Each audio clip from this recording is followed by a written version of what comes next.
Hi guys, Chris here with Super Savvy Travelers, and we are still in Bari today, and we are meeting with Nick Metta from Studio Legale Metta. He is going to give us some really important data on the Digital Nomad Visa. Now, it's not up and running yet, so don't call his office just yet, but he wants to get you ready for when it is. So, Nick, welcome, and thank you for giving us your time today. Thank you for having me. You're welcome. Can you tell us what is the Digital Nomad Visa, how it's going to work, and who might be able to apply for it? Just any data that people might want to know. Sure, absolutely. It's something definitely very interesting to many people. So it is a visa that is supposed to be directed to people who have the option to work remotely. So they don't have to go to the office every day. They can work from anywhere, and they can work for an employer who is based in a certain location while they work somewhere else, or they have their own business. Now, unfortunately, we don't have all the specifics yet because they haven't set them up, and they have postponed that to sometime in the future. Now, because of the elections, right now is the middle of September, and the elections are set up to happen the 25th of September. They have stopped all pending processes of that nature, so we might know after the elections. We don't know when yet. So, however, as you said, there are certain things that you can set up to prepare. You can educate yourself so that when that comes into force, you are more prepared and you can move forward more quickly. Also, if you are eager to start with your plans of moving overseas and start your Digital Nomad Visa, you can also perhaps pursue that plan through some other strategy options that might be out there. Depending on your situation, you might still be able to pursue a digital nomad experience without a digital nomad visa under a different kind of immigration path. Oh, that's exciting, because I never knew about that, and I kind of was thinking that this Digital Nomad Visa might be the only way. Can you expand on that a little bit? Like, what kind of other paths might there be available, perhaps even now? Sure, absolutely. So there are several ways a digital nomad today can transfer to Italy and start working remotely for a foreign employer, let's say. I had actually a consultation 2 days ago with an American couple, husband and wife, and she, in this case, is a dual citizen, Italian American, and the husband is an American citizen. So for them, it would be very easy to go forward with the digital nomad path. Would be not digital nomad visa, but the husband and the wife really want to relocate to Italy while he keeps working for the American company. So they will be able to go to Italy, and he will be able to work for the American company while being in Italy under the spousal immigration card option. So he will be able to be a digital nomad, not under the visa. So that is obviously an easy one if you have a spouse or a civil union partner who is a European citizen. Then that will help you live in Italy legally and as a digital nomad. So that's definitely an option. That's fantastic. Is there any option for, say, an American couple that has only U.S. passports? Is there any option for them before the Digital Nomad Visa comes out? Sure, and I can see how that is obviously would be helpful to many people. So there is not an obvious and, let's say, categorized visa for that specific need. There's not, as we said, there's not a Digital Nomad Visa. However, one way that sometimes people adopt is they might go around through an elective residency visa, which doesn't allow you to work, as we know. However, if you are able to work around or to work with your employer or with your business through a sabbatical period, you may be able to go to Italy without working, especially if you have the ability to perhaps set up your own LLC in the US first.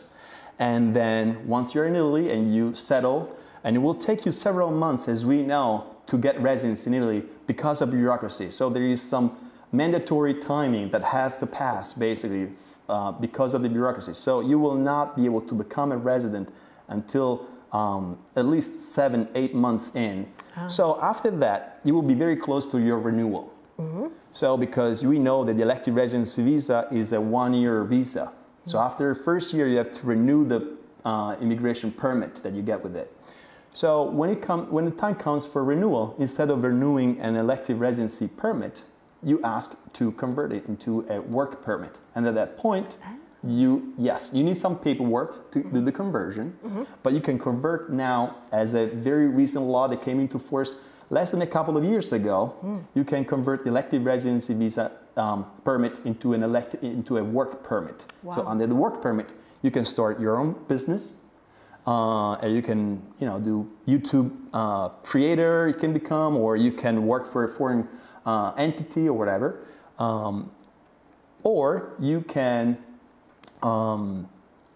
do a contract, a job contract with a company or business in Italy, and you can convert your elective residency permit into a work permit. And that will allow you to legally work in Italy. And when I say legally work in Italy, what does legally work in Italy mean? Yeah. It means that when you work, you pay Social Security in Italy. Because when you work in Italy as a person living officially in Italy with residency, you are required to pay your own Social Security, like in the US pretty much, like in any country, any developed country, I would say. They want you to put some money aside for when you will retire. So in order to pay Social Security, you need to be fully registered in Italy. You need to be fully registered. As we know, you need to get first the visa, then the immigration permit, permesso di soggiorno, that takes anything within 5 to 9 months, like depending where you are, what time of the year, what the immigration officer was, eating that day, whatever. Yes, exactly. And then after that, you can get residency. So it's a long process. It might take almost a year in some cases. So time is up for renewal before you can start anything, so you better convert it. Yeah, okay. I didn't know that was an option. That's actually really great. So just to be clear though, however, in order to get the elective residency visa, you have to have passive income to up to what, 31,000 euros per year or 38,000 for a couple.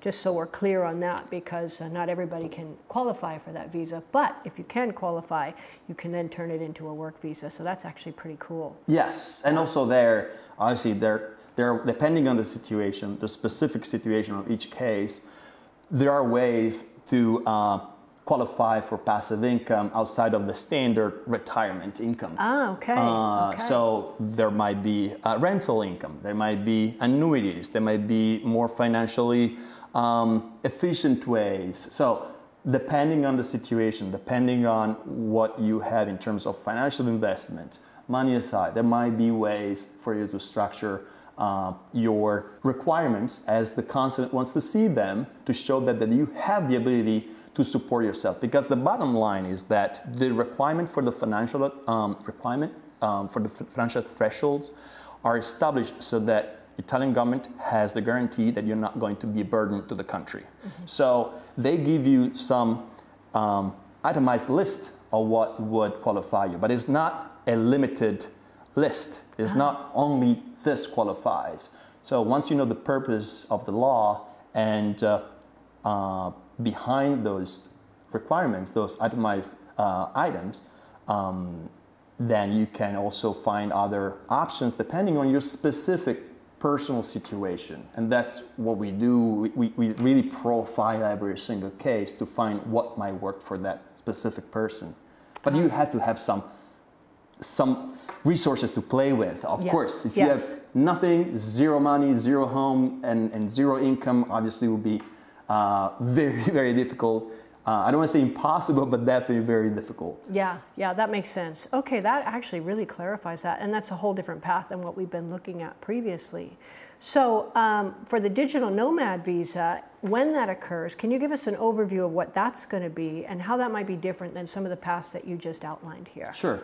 So as I said, we don't know all the details yet. However, we know that they're going to design the specifics in a way that it will not conflict with the Italian employment market, because unfortunately, the unemployment rate is extremely high and immigration laws are very, very, I would say, politicized. So there is obviously a lot of pressure from a certain area of the political spectrum pushing to limit this type of option, because that might be seen or used as a loophole for people to get in Italy and take jobs from Italians. I'm speaking with that type of point of view works. Right. So in order to find a compromise, they will have to come up with some sort of restrictions. Probably something like you have to prove that you have a job that has been established at least for X amount of years in the past, and you have generated at least a certain amount of income through that exact same job, and a commitment that you will continue that exact job in the past while in Italy. Yeah. Okay. So that is what I expect based on the knowledge of all the current visas and the talks, because obviously we review the political discussions that are happening around it. And also, you are going to still have access to a number of tax incentives that are available to people who are relocating to Italy. Ooh. So most likely, you're going to be able to move to southern Italy if you want and have 90% of your income completely tax-free. Wow, that's huge. If you go to any region of southern Italy, that means Abruzzo, Molise, Puglia, Campania, and even the island, Sicily and Sardinia, and Basilicata was almost Calabria. Yeah. That's it, Calabria. Yeah. So if you don't go to those regions, you go to Rome, let's say Florence, Venice, it will be 70% of your income tax-free. Wow. Okay. Wow. And that is for up to 5 years, and if you buy a property or have a child, it will be up to 10 years, so it can be extended. Wow. So it's very appealing tax-wise because Italy is not particularly known for having a low tax income tax rate. So obviously this kind of gets rid of that fear people have when they talk about Italian, tax system. Yeah. So that is for pretty much, I'm pretty confident that's going to apply to digital nomads too, because I've seen several other relocation programs that benefited from that. Also, I expect that something that actually they already cleared out for couples like I was mentioning earlier, where there is one spouse that has immigration entitlement and brings in a spouse that actually wouldn't. The Italian tax authorities have clarified that the spouse that comes in can benefit from the same type of relocation discount tax, let's say, or reduced 90% or 70% income tax free area.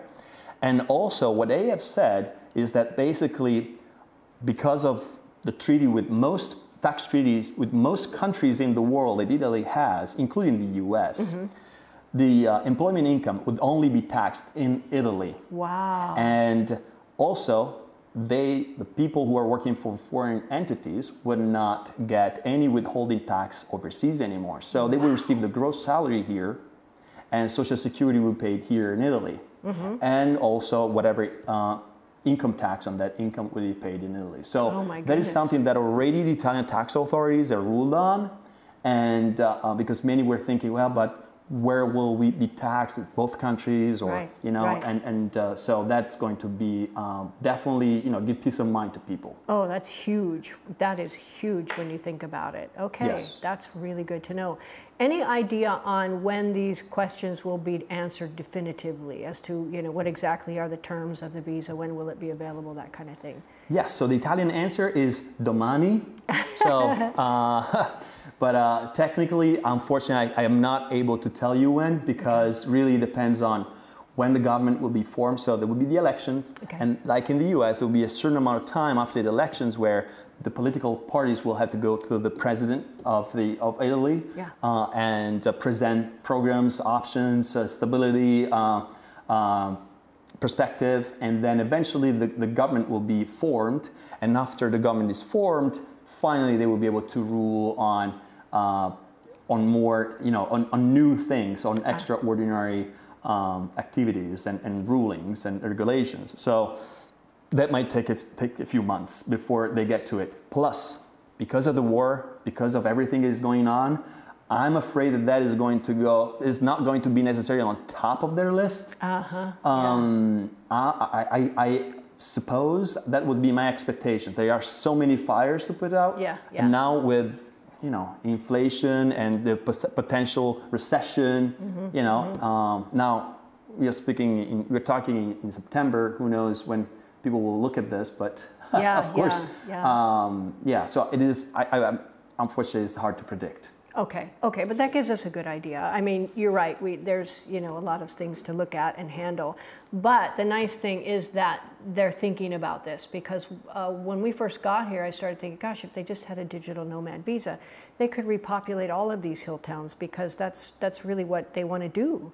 You know, they want to bring people in and bring life back to these hill towns. So it really, really makes me happy that this is something that's being thought about and considered, because it's a huge leap forward, and it gives people in the U.S. who want to come here for the community and for the quality of life and the safety and security for their kids, gives them an option to come over here and raise their kids in, not dissing the U.S., not at all, but many people would choose this lifestyle, I think, for families and that sort of thing, and it gives them an option.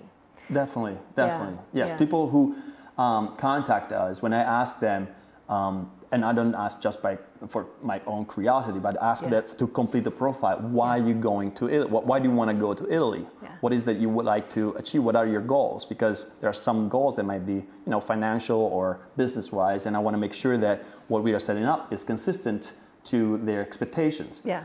However, the very first answers are more like personal, usually. Like, Yep. I want the lifestyle, I want that type of environment, and then of course on the list there is food and weather or whatever. Mm-hmm. But definitely, yeah, lifestyle and new experience, the culture, The culture, the yeah. art. Yes, Yes. huge. Architecture, we could go on for Architecture, days. yes, Yeah. yes. Okay, good. That's wonderful. Okay, well, thank you very much, Nick. That's My super pleasure. exciting, and I can't wait to hear more. As soon as we know, I'll let you know. Okay, thank you. My pleasure.